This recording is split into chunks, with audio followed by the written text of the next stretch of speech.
Hi, many Bothans died needlessly, yet hilariously, to bring us this unsponsored content.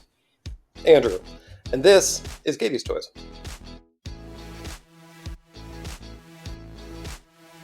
Every Star Wars fan has their ride or die minor character who, they choose at random and they will, go to the ends of the earth for. And for me, on today's MIA80s, ladies, we're going to be talking about Mon Mothma. Despite being the commander-in-chief of the Rebel Alliance, Mon Mothma only appeared in the third movie of the original trilogy, Return of the Jedi, in one single scene. In the Rebel briefing scene, she, strode out, explained the Rebels' plans, and then this whole scene took a weird veer in Crazy Town where she introduced some talking fish dude. In that scene, she made a huge impact to fans. She wore all white robes. She was very gentle but commanding. She was a calming presence, but very much, in charge. And it was such a breath of fresh air where we had literally just met the Emperor, a little bit in Empire Strikes Back, but certainly earlier in the movie. And she really did stand as a stark contrast to the Emperor, almost an anti-Emperor herself. Even the concept art had her sort of looking almost nun-like. So she really was, an obvious candidate for, the Rebels' patron saint. Despite a very brief scene, one long, clunky, long sentence style soliloquy, she really did make a big impact on me. And I think largely, because she was a woman in the original trilogy who had lines, more lines than anyone else except for Princess Leia, really. So that was quite refreshing. More than that, though, it was just sort of great to see such a commanding, powerful woman maintain a certain level of grace, but also, activate and mobilize this, little rebel group into a veritable army that toppled an empire. So really, really stuck with me, really got her claws in me very young. In the 80s, she didn't really have a lot of respect. I mean, certainly fans kind of talked about her. Unless you read some storybooks or maybe some color books, we didn't really know her name. Sometimes you had to check the credits for literally any woman in the credits to see who it was. Carolyn Blackiston did do a fantastic job with very little. And I think, like a lot of little gay babies who, latch onto a diva, that's the name of the game. We weren't given a lot to work with back in the 80s, so what we could get, we really glommed onto. She never did get a toy in the Return of the Jedi or sequel series Power of the Force. There's been, I want to say, rumors, speculation, maybe some people talking in the background about, she was under consideration. I can't pin this down. There's nothing as concrete as concept art, a list of potentials, a prototype. So it's quite possible her cohorts in that scene, like General Maydean and Admiral Akbar, did get figures. If the line had continued, it's quite possible. But I mean, we're here today because she wasn't made. For such a minor blink and you miss her character, you might be wondering why we're here. And the fact of the matter is, she's really sort of taken on a life of her own since the movies, and she's really, kind of exploded in popularity, particularly lately. After the end of the Power of the Force line and the Star Wars movies as a whole, Star Wars merchandise, particularly Star Wars toys, were practically non-existent for what's known as the Dark Times. We didn't really expect to see more movies. We didn't really get a lot more content. There was no real, seeming plan in place for us to get more stuff. So we had sort of resigned ourselves to say, well, this is done. We had a good run. Very memorable moment for all of us. However, the tide started to change in 1991 when Lucasfilm sort of made the announcement that every book, every comic, every video game, all types of media were going to be under this expanded universe banner where Lucasfilm would sort of almost keep track of canon and approve everything, and everything was canon unless George Lucas did decide to make a movie or said otherwise. This kicked off in a few different ways, like comic books and video games, but the most impactful was the 1991 book, Heir to the Empire, which launched the Thrawn trilogy, who is a name you probably know very well now. In that book, it was about 5 years after Return of the Jedi, where the Rebels had transitioned into the New Republic, and they plunked Mon Mothma on their, throne as their chief of state.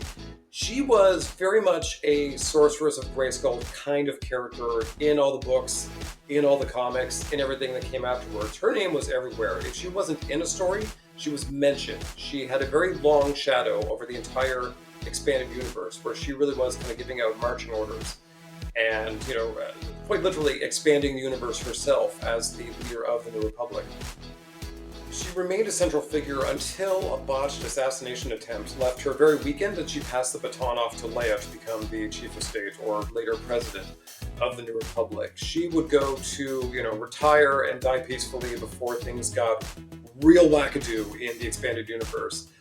Also of note, during that weird time, there was a Star Destroyer named the Mon Mothma, and I'm sure dripping with symbolism, but it just always kind of rang really icky to me. So take that for what you will. Spurned on by the release of the special editions, by the popularity of the expanded universe, in 1995, Hasbro, who had Eden Kenner some years prior, did start to put out Star Wars figures. They are notorious for many reasons, most of all, their abuse of steroids.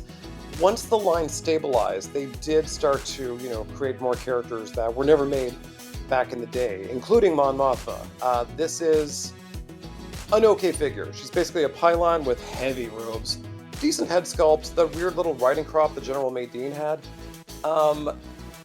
She's gonna have to do. If you're a modern vintage collection collector and you want to do the Rebel briefing scene, that's it. Like, Hasbro's never gone back and done this in 3 3/4 inch. So it's a good figure. It shows its age, but, for the moment, this is all you get.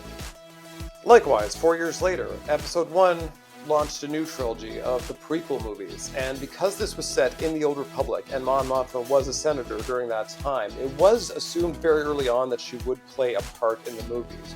We would have to wait until Episode 3, where she had, again, a very blink and you miss it cameo in the movie. However, when the DVDs came out and we saw some deleted scenes, she and Bail Organa, the architects of the Rebel Alliance, were discussing, open rebellion with Padme, and these scenes were really great. They really showcased Genevieve O'Reilly's, acting chops in the role, really kind of bring a little more gravitas, a lot more lines to the character of Mon Mothma. Likewise, it gave Padme something to do other than just cry and be pregnant, so kudos to that. Because these scenes were in the original script, when the toys were being developed, a Mon Mothma figure was made of this. She wore, very similar clothes to what she wore later on in Return of the Jedi. Shockingly similar, maybe too similar. Maybe get a different change of outfits. We'll come back to that. Much fancier clothes. She did come with this weird, wonky metal headpiece that the figure decided, to actually have as a separate piece, as an accessory. So it doesn't sit well on there. It's not the greatest figure, but again, if you want something ish to Return of the Jedi, this is probably a good stand-in if you need to. After Episode 3 wrapped, Lucasfilm was still hungry for that money, so they went and did a Clone Wars, mini-series on TV. They did a very poorly received animated movie, and finally a very long-running and very much beloved cartoon series called The Clone Wars. And this sort of really filled that gap between Episode 2 and 3. Mon Mothma made a few appearances there, again, always with Padme, very much an ally of her. That figure never got a figure, but frankly, that political aspect of Clone Wars never really did get, well served in plastic form. And then came 2012 during the great Disney buyout, which, for better or worse, is a thing that happened. As part of their, sort of plan moving forward, they canceled the expanded universe and said it's null and void. It's now a parallel dimension called Legends. All that legwork for the character was done away with. They did announce very early that they were going to do another cartoon called Rebels and a new movie trilogy, episode, 7, 8, and 9. And fan speculation again just started swirling because, what if this did sort of pan out like, now Legends, and Mon Mothma was a big piece of it. There was some rumors swirling early that Judi Dench was considered, considering what we know now, that the script was this, nebulous blob of ever-changing, committee-style decisions. It's possible, but again, I think fans are sort of a little too chomping at the bit for something there. Mon Mothma did not make it into this new trilogy, nor was she even mentioned. However, we did get to see through a series of Aftermath books that, she was certainly still big a part of this post-Jedi, portion of the, history. Her timeline is not dissimilar to her expanded universe Legends thing, where they became the New Republic, they took back Coruscant, they set up an almost too bureaucratic government, and Mon Mothma specifically, once the Empire had been defeated, said we need to demilitarize, we need to show the galaxy that we're not in wartime. So it's again, knowing what we know now, poor decision. So it was a bit of a character assassination on her that has had to be corrected since.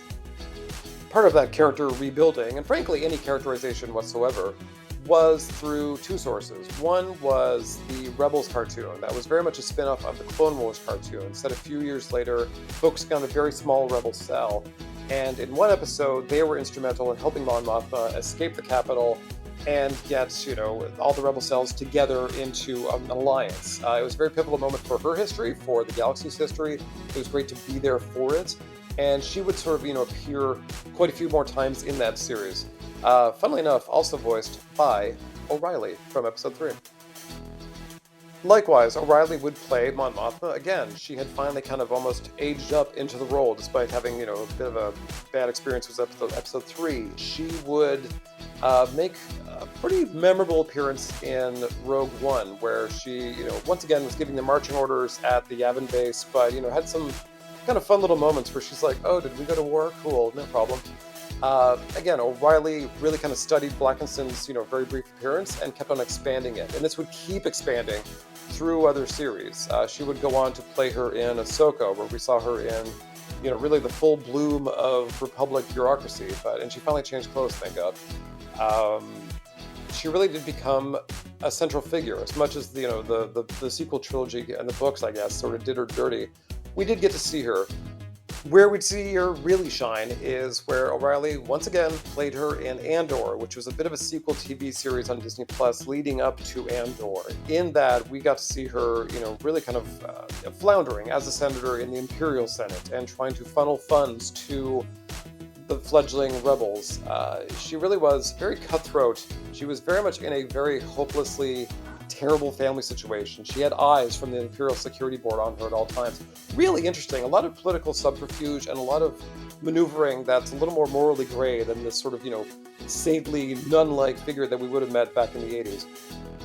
It was this character that we got another action figure for, and again, a very fantastic choice. Again, very much that drab white robes that I guess you could use for your 6-inch line in the Black series.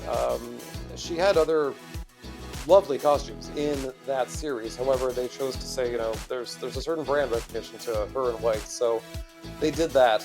That said, we never got her Ahsoka look. We never got her from Rebels. There's a lot of, other avenues for her, but she's, not really broken out in toy form, which isn't necessarily a bad thing. I mean, she's not really like an action figure. She's very much a sorceress type, where you kind of stand there and just give out the orders. But nevertheless, more and more as each year passes by, particularly in the Disney era, she's become, like the expanded universe, very integral to the plotline.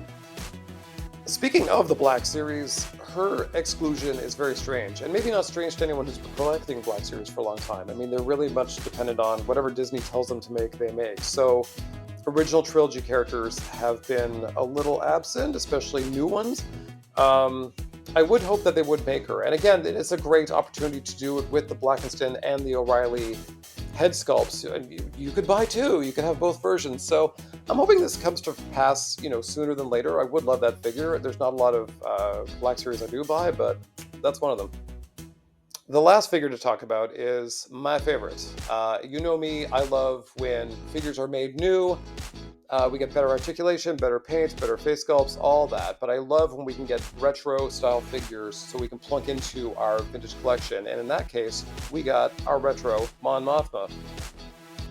The retro collection could and should introduce, new characters in the old style. They seem to really be like pumping out newer content from Disney, as well as, re-releases of old figures. That said, there are some box sets and some weird choices where new characters are put in, like Grand Moff Tarkin, Snowspeeder Luke. Mon Mothma was included in a Return of the Jedi box set, so it's a very expensive box to get, just to get one new figure. There's some army builders in there at the very least. If you're, kind of balking at the cost of it, there's other options. I would suggest maybe Funky McClunky.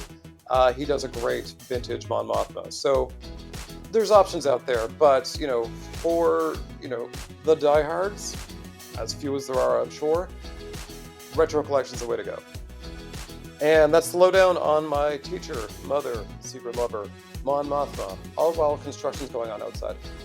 Thank you for watching today. If you liked the video, please like it, comment, share, subscribe, all those YouTubey things, and I will see you next time on MIA 80s Ladies.